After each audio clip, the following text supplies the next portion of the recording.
안녕하세요. 이상희TV 알려주세요 시간입니다. 저는 이상희TV의 마차입니다. 오늘은 노인장기 요양보험의 꽃으로 불리는 분들에 대해 상세하게 알아봅니다. 누군지 아시겠죠? 네, 바로 요양보호사입니다.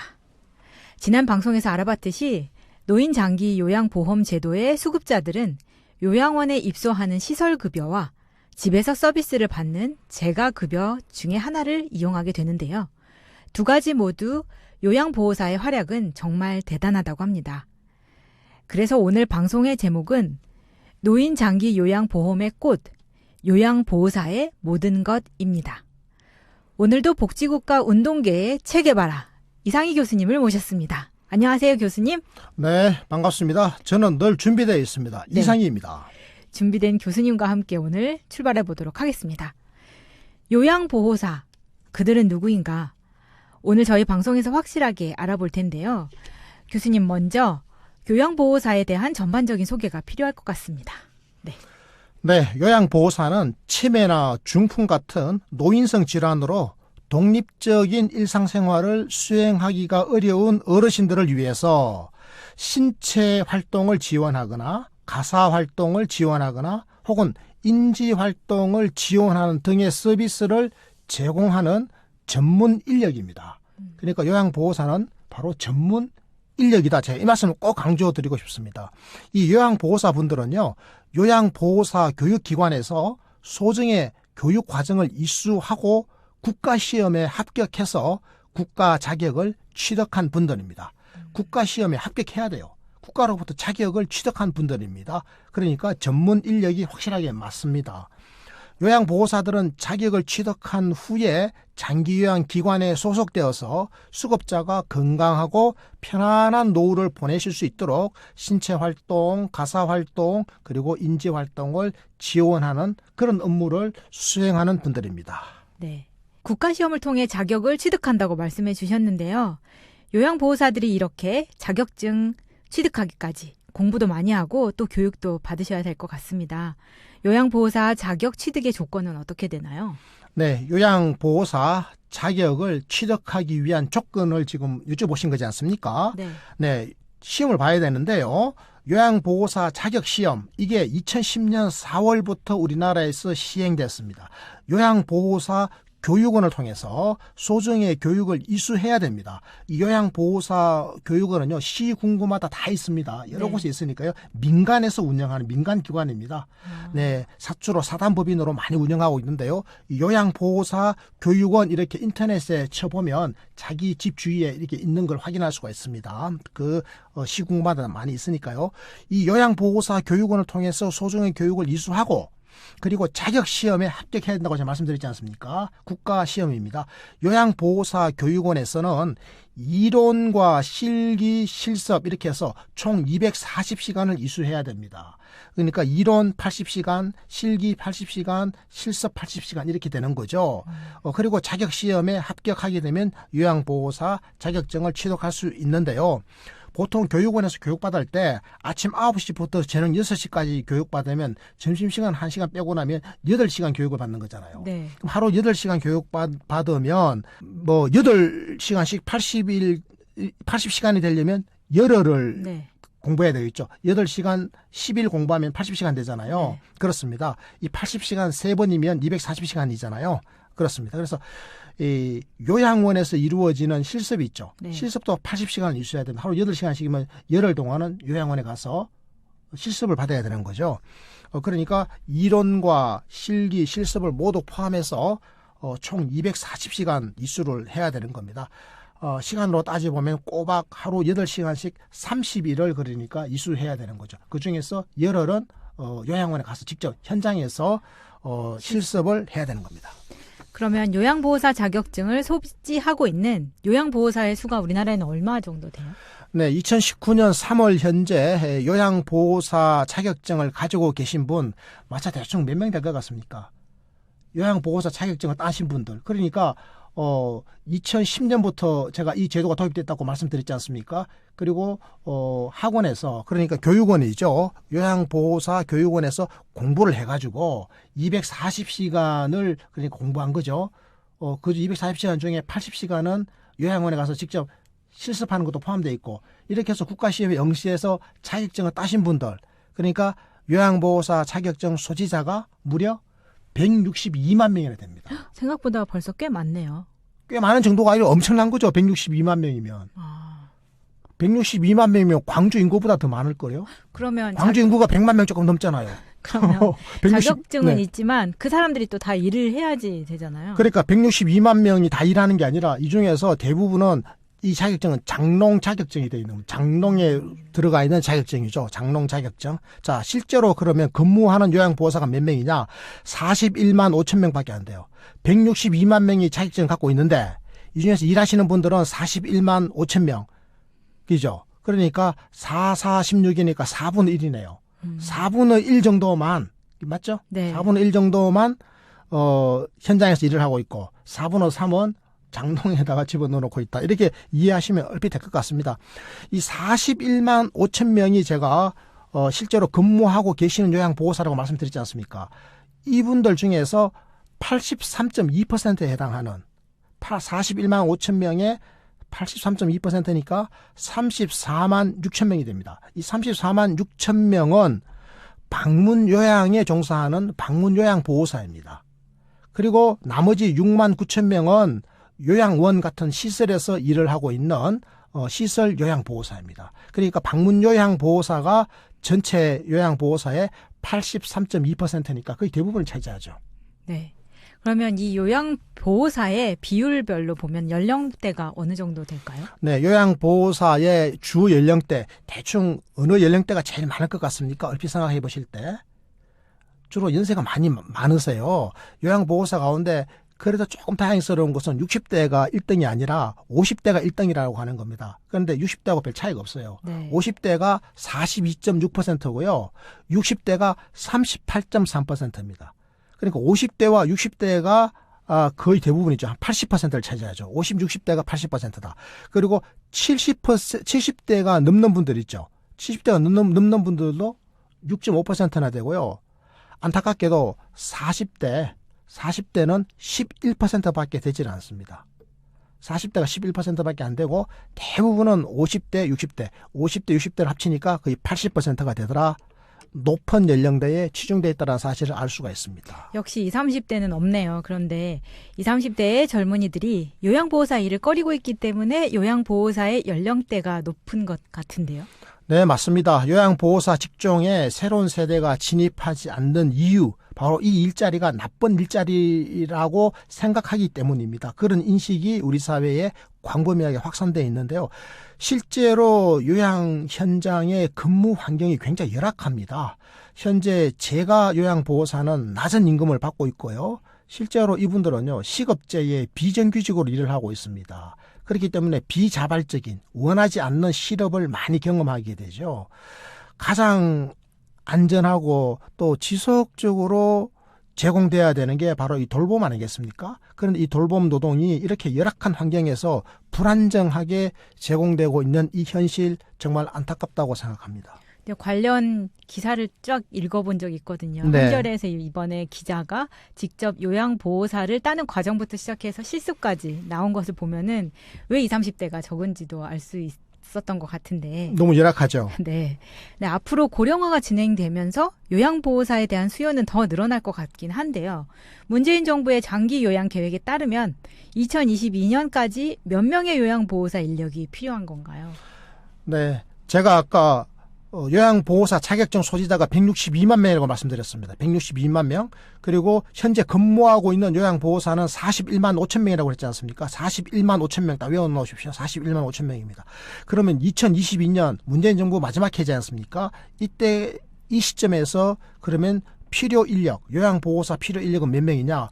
55만 2천 명입니다. 55만 2천 명이죠. 그럼 55만 2천에다가 41만 5천 명을 빼면 그러면 몇 명이 됩니까? 14만 명이 되죠. 14만 명이죠. 그렇습니다. 앞으로 14만 명 정도의 요양보호사 인력이 추가로 필요한 겁니다.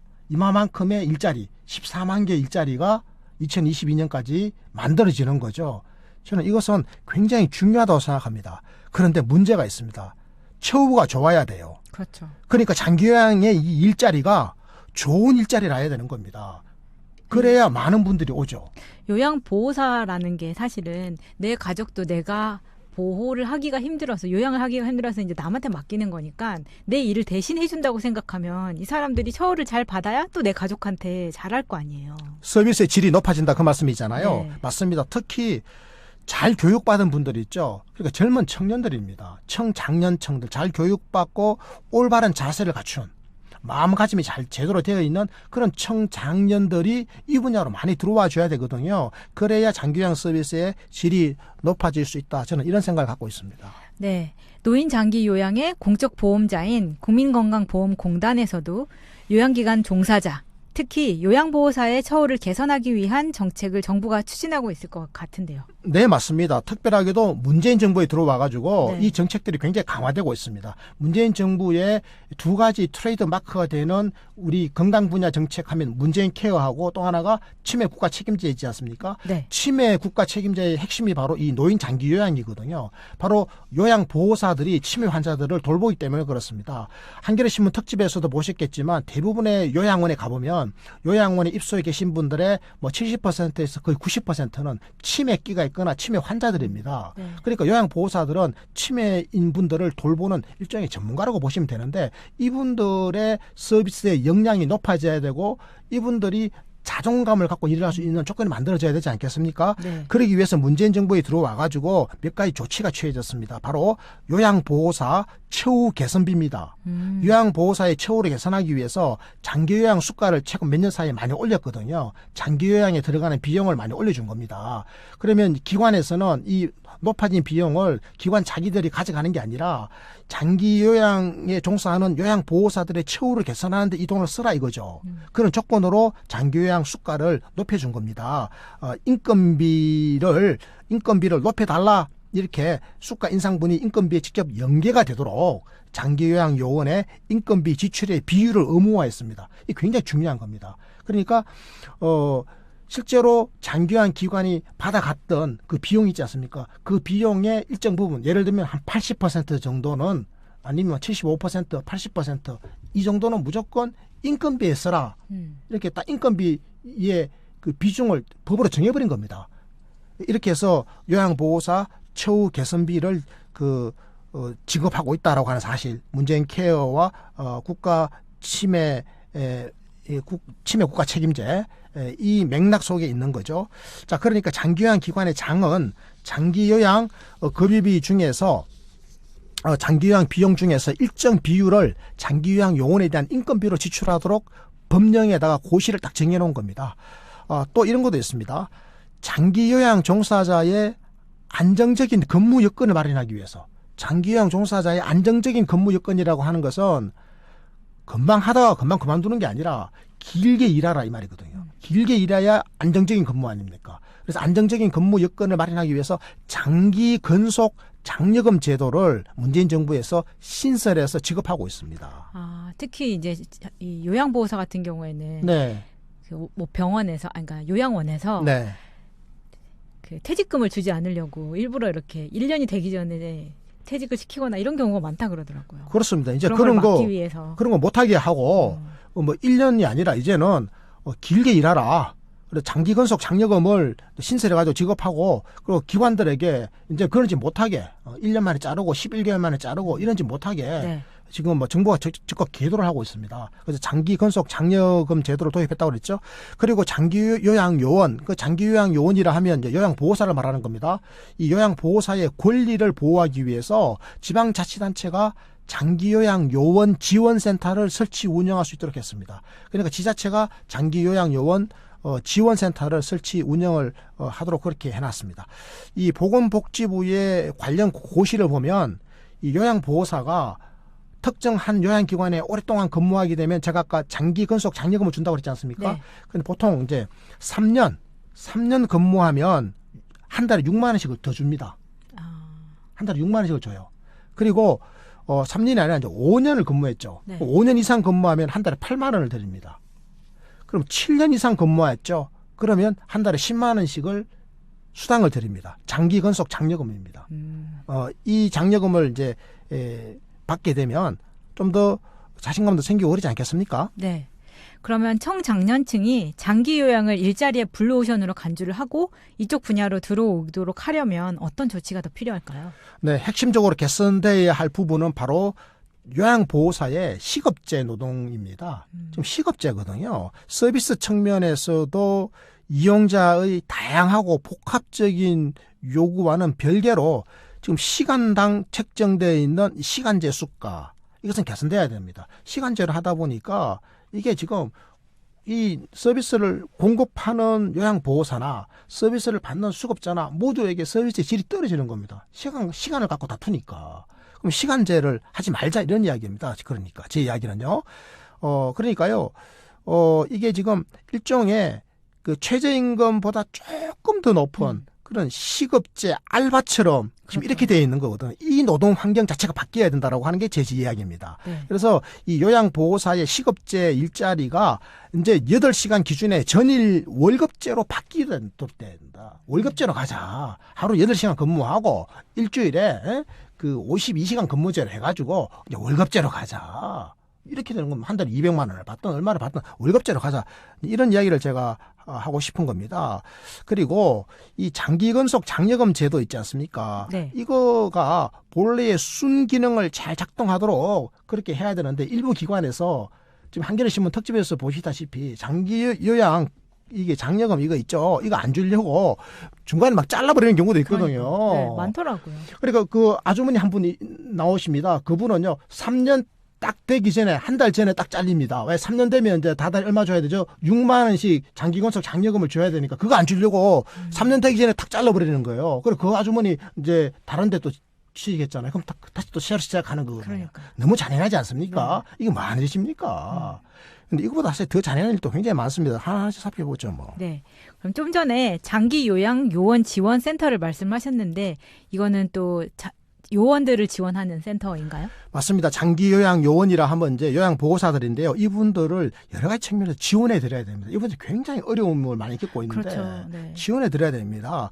네, 그래서 2018년 작년입니다. 작년 5월 기준으로 이 장기요양 요원 지원센터 이게 서울, 수원, 인천 등 전국에 6개소가 운영되고 있는데 2022년까지 17개 시도별로 최소한 1개 이상씩을 확충할 계획을 정부가 지금 가지고 있습니다. 장기요양 요원 지원센터는 요양보호사를 위한 일종의 고충 처리반이다 이렇게 생각하시면 됩니다. 요양보호사를 위한 고충 처리반 이런 거죠. 아마도 요양보호사들의 여러 가지 고충들이 제도적으로 모두 잘 해결될 수만 있다면 언젠가는 이 장기요양 분야가 좋은 일자리에 블루오션으로 우뚝 설 날도 오지 않겠습니까? 네. 그래서 저는 고충이 다 해결되는 그런 날이 빨리 왔으면 좋겠습니다. 네. 주로 요양보호사들이 어떤 어려움을 토로하고 계신가요?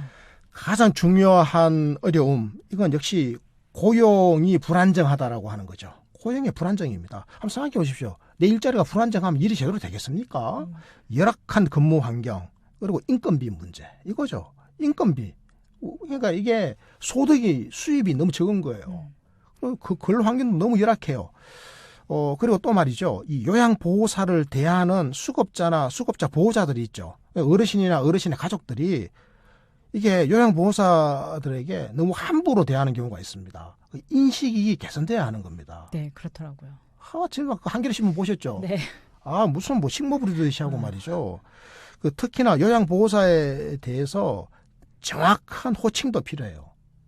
뭐 아줌마 뭐 이렇게 했다가 뭐 언니 했다가 이렇게 부르면 안 됩니다.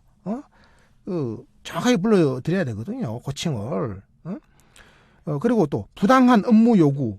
이것도 큰 고충의 하나가 되고 있습니다. 뭐 제가 서비스 같은 경우에는 막 네. 농사 짓는 거를 같이 하자고. 농사도 같이 짓자고 그러고 온 식구들 빨래 다 하라 그러고요. 그러니까요. 집 청소, 대청소 하라 그러고 뭐 날 잡았어요. 오는 날 대청소하자 그러고. 이러면 안 됩니다. 요양보호사는요, 수급자의 신체 활동, 그리고 정서 지원, 뭐 이런 거 하라고 있는 분이거든요. 근데 그 어떻게 집안 대청소를 시킵니까? 그런 거 하면 안 됩니다. 그러니까요, 실제로는 금지되어 있는 게 바로 이용자, 가족이나 보호자에 대한 가사 업무 요구잖아요. 이런 거 시키면 안 되는 거거든요. 이런 거 요구하면 안 됩니다. 그러나 이것을 정확하게 조정해주는 메커니즘이 아직은 없단 말이에요. 그러니까 잘리지 않으려면 요양보호사들이 개인적으로 참고 이 부당한 업무를 다 해줄 수밖에 없는 이런 여건들도 지금 있는 거 아니겠습니까? 굉장히 가슴 아픈 거죠. 심지어는요, 어떤 분들은 이게 성희롱을 하는 경우도 있고요, 막 폭언을 하는 경우도 있고, 심지어는 때리는 경우도 있답니다. 막 꼬집혀 있는 경우도 있고, 이런 경우가 많이 제보되고 있어서 지금 그 요양보호사들을 여러 가지로 이제 지원할 필요가 있는 거죠. 네. 요양보호사의 고충을 말씀해 주셨는데요. 하나씩 살펴보겠습니다. 일단 요양보호사의 고용부터 짚어보려고 하는데요. 특히 제가 요양보호사의 고용 불안 문제가 심각하다고 하던데 어떤 이유가 있을까요? 네. 제가 요양보호사의 경우에는 그 수급하시던 분이 이제 사망하시거나 아니면 이제 몸이 안 좋아져가지고 병원으로 가시는 경우도 있죠. 네. 또는 뭐 요양원으로 들어가시는 경우도 있습니다. 뭐 상급이나 2급으로 계시다가 상태가 나빠져가지고 이제 요양시설로 들어가시는 경우도 있죠. 이렇게 되면 제가 요양보호사 입장에서는 일자리를 잃어버리는 거지 않습니까? 수급자가 사망했거나 병원이나 다른 시설로 가버렸으니까 이제 일자리가 없어진 거죠. 그러니까 실직 상태에 놓이게 되는 거죠. 이렇게 되다 보면 네. 이 이제 해당 요양보호사는 이제 여러 또 센터를 전전해야 돼요. 왜냐하면 센터가 일자리를 주거든요. 그 신청하는 사람이 많지 않나요? 제가 서비스를 받으려고 한 사람이 많으면은 또 금방 옮겨갈 수 있다고 생각했는데 그게 아닌가 봐요. 근데 일이 딱 끊기잖아요. 어떤 경우에는 몇 개월씩 쉬어야 되는 경우가 생겨요. 그러니까 요양보호사 개인에게 수급자들이 오십시오라고 이야기하는 게 아니고 수급자들은 센터에다가 연락을 합니다. 저희 말 제가 요양센터라고 요양보호사를 이렇게 모집해서 요양보호사를 거느리고 있으면서 이 연계시켜 주는 곳이 있거든요. 그 연계시켜 주면서 이제 전체 비용의 한 15% 정도를 마진으로 가져가는 일종의 그 직업 소개소 비슷한 역할을 하는 게 센터인데요. 네. 이 제가 센터에 로 연락을 하게 된다고요. 그럼 제가 센터에서 요양보호사를 이제 보내주거든요. 그러니까 제가 센터에다가 잘 보여야 되는 겁니다. 제가 센터가 일종의 또 갑이 될 수도 있고요. 그리고 더 본질적인 값은 이 수급자들입니다. 수급자들이 제가 센터에 전화해가지고 이분 저 안 할래요. 바꿔주세요. 그럼 금방 큰알보로 잘리는 겁니다. 그럼 이 제가 네. 센터가 국가기관이 아니기 때문에 지금 또 이런 그렇습니다. 공공성이라고는 1도 없죠. 전부 다 100% 민간입니다. 제가 센터가 일종의 이제 그런 민간의 그 연계 역할을 하는 고용 연계 역할을 하는 곳인데요. 그래서 일이 딱 끊기게 되면 요양보호사들이 이제 몇 개월씩 쉬어야 하는 경우도 생기게 되는 거거든요. 네. 또 요양보호사의 서비스가 마음에 안 든다라고 하면서 수급자가 요양보호사를 바꾸어 달라고 하는 경우가 있지 않습니까? 이렇게 하면 또 잘리는 겁니다. 이렇게 해서 상시적으로 고용 불안 상태에 놓이게 된다 이런 말씀을 드립니다. 네, 제가 요양보호사가 그렇다면 요양시설에서 근무하는 요용사는 조금 더 나은가요? 네, 시설에서 근무하는 요양보호사가 한 17%쯤 된다고 그랬고요. 제가 83%는 이제 제가 요양보호사라고 아까 말씀드렸지 않습니까? 네. 전체적인 요양보호사 41만 5천 명 중에서 한 17% 정도니까 그래도 수적으로는 그렇게 또 이제 이게 많지가 않은데요. 그런데 이제 이분들은 그래도 상대적으로 좀 낮죠. 그런데 또 그렇지 않은 분들도 많이 계십니다. 장기요양 시설이요, 퇴직금 주지 않으려고 근로계약기간 1년 미만으로 딱 해가지고 11개월 만에 자르는 경우도 있습니다. 근데 그리고 또 신규 채용 형태로 다시 또 채용해버리거든요. 이게 참, 아예 해고해버리는 경우도 있고요. 한겨레신문 특집에는 그 해고돼가지고 네. 11개월 만에 나간 분 이야기 나오지 않습니까?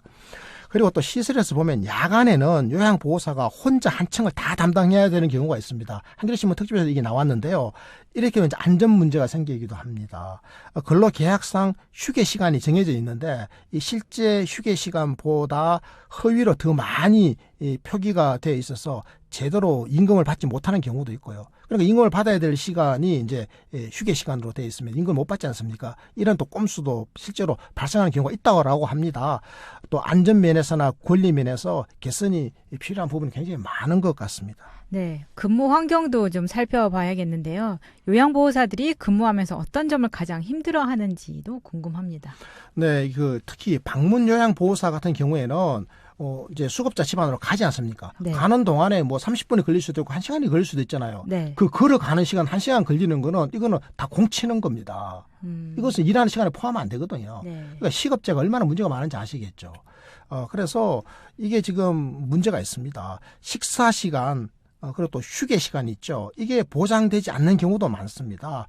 그런데 2018년 작년 7월 1일부터 우리가 아는 것처럼 근로기준법이 이제 개정됐지 않습니까? 네. 그래서 휴게 시간을 준수하도록 법이 이제 정해졌는데 근로시간이 4시간 이상이면 30분을 쉴 수 있고 8시간 이상이면 1시간의 휴게 시간을 근로시간 도중에 반드시 이제 주도록 되어 있는데 좀 이게 이제 앞으로 잘 돼야 되겠죠.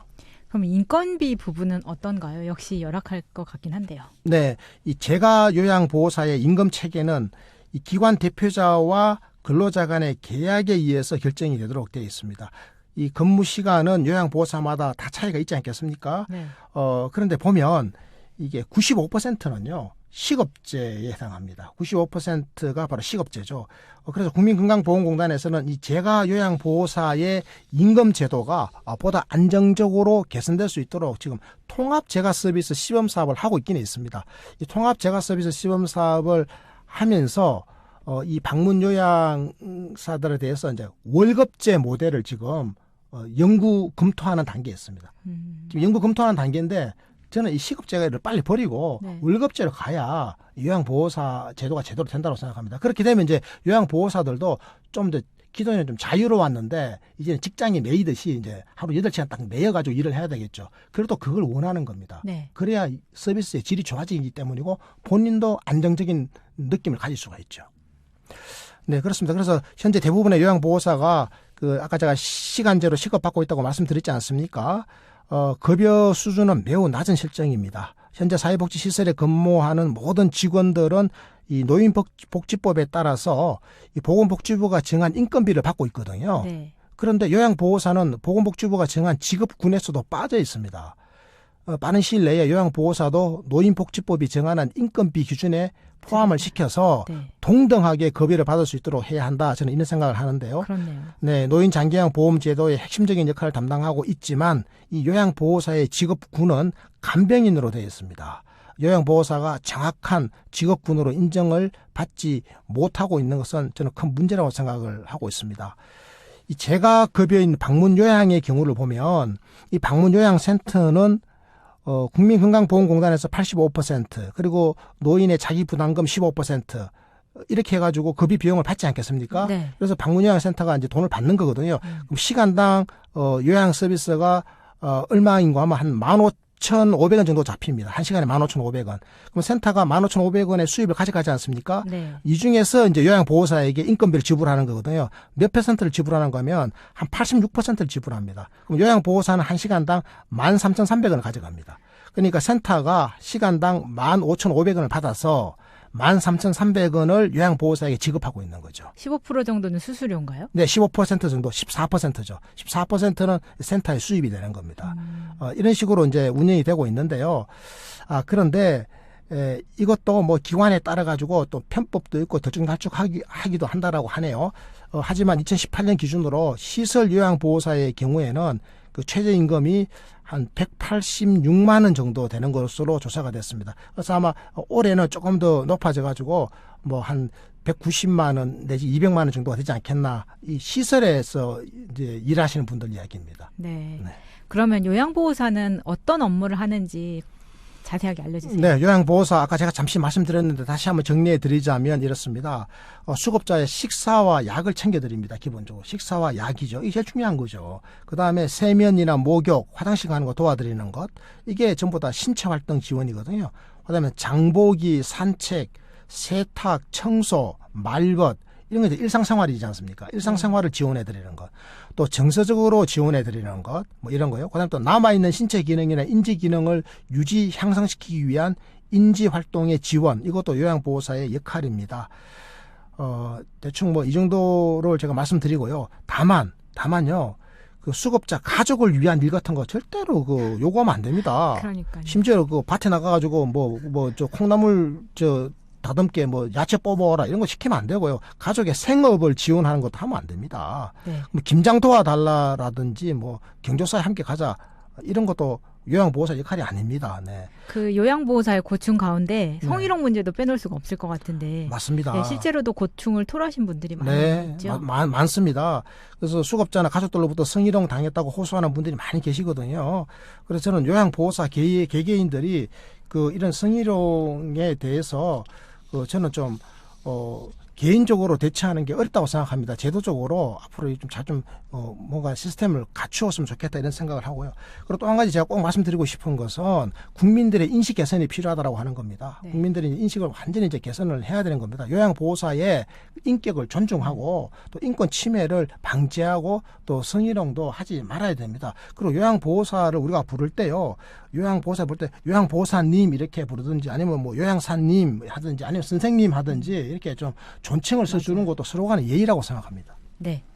요양보호사의 전문성을 높이기 위한 계획 같은 것도 필요할 것 같은데요. 정부에서도 이런 계획을 마련하고는 있겠죠? 네, 맞습니다. 요양보호사가 제공하는 서비스의 질이 개선되기 위해서는 근본적으로 근무 여건이 획기적으로 개선돼야 되지 않겠습니까? 네. 그뿐만 아니라 요양보호사 업무의 전문성과 요양보호사의 능력을 향상시키기 위한 교육이 필요합니다. 그러니까 전문성 향상 교육이죠. 질 향상 교육이고 바로 직무 교육입니다. 그래서 앞으로 정부에서는 요양보호사의 질 향상을 위한 직무 교육을 대대적으로 확대한다고 합니다. 그 대신에 교육하고 능력을 키우는 대신에 확실하게 보상을 해주고 이 일자리가 좋은 일자리가 되도록 하는 게 전 정부의 과제다. 특히 문재인 정부의 치매 국가 책임제의 확실한 전 담보물이다 이런 생각을 합니다. 네. 장기 요양 서비스의 질은 요양보호사에 의해 결정이 될 것 같은데요. 따라서 요양보호사의 처우 개선 문제는 아무리 강조해도 지나치지 않을 것 같습니다. 엄마가 행복해야 아이가 행복한 것처럼 요양보호사가 행복해야 수급자도 행복할 수 있을 텐데요. 앞으로 요양보호사에 대한 관심과 지원이 더욱 강화됐으면 좋겠습니다. 오늘 방송은 여기서 마치도록 하겠습니다. 이상희TV 구독하기와 좋아요 그리고 알림종을 꼭 눌러주시기 바랍니다. 늘 함께해 주셔서 고맙습니다. 네, 부탁드립니다. 감사합니다. 구독하기, 알림종 눌러주세요.